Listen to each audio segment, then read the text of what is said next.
Being that it's currently persimmon season, today we're going to make spiced persimmon bread. First, we're going to get the persimmon pulp out of these and blend them until it's a nice puree. I just peeled them and I'm adding them to the blender so we can make our puree, but in case you're wondering, they taste like a peach had a baby with a cinnamon stick. Delicious. Let's puree this.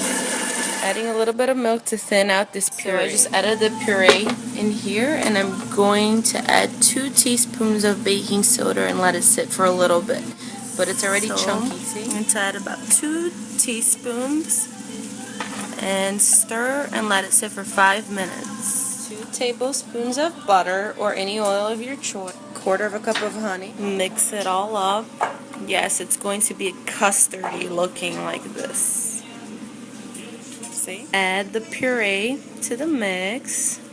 2 tablespoons of coconut, 1 egg, 1/2 cup of almond meal, 1 cup of any flour you'd like. I'm using whole wheat today. Mix it all up. It's going to be thick like that. Don't forget to add an abundance of cinnamon and a tiny little bit of nutmeg. Adding the batter to a bread pan because guess what? This is a bread. Heat it oven to 350 and it goes. I'm thinking 35 minutes. We'll save a little bit to make a cupcake, but I'm going to make a mini bread that I can stuff something in. I'm going to add pieces of persimmon on top of this mini cake or mini bread. I think it's going to be good. This is so good. Adding little slices on top, like that, decorating. More cinnamon on top. It's never enough. And then I'm also going to bake it. Probably for 15-20 minutes. So my house smells incredible. I'm going to check. That still needs a little long. So at least the mini cake is done by now. And it's been about 20 minutes. 22 minutes for this done.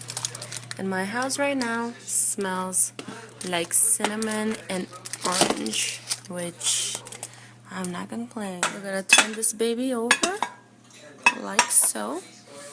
And I know the pretty part's on the bottom, but we need to stuff it. I still have leftover dulce de nata. I wrote about this on the blog. And I'm going to add it to the back over and dusting of cinnamon over the top. All done. Delicious. Let's get to the bottom of this or under it.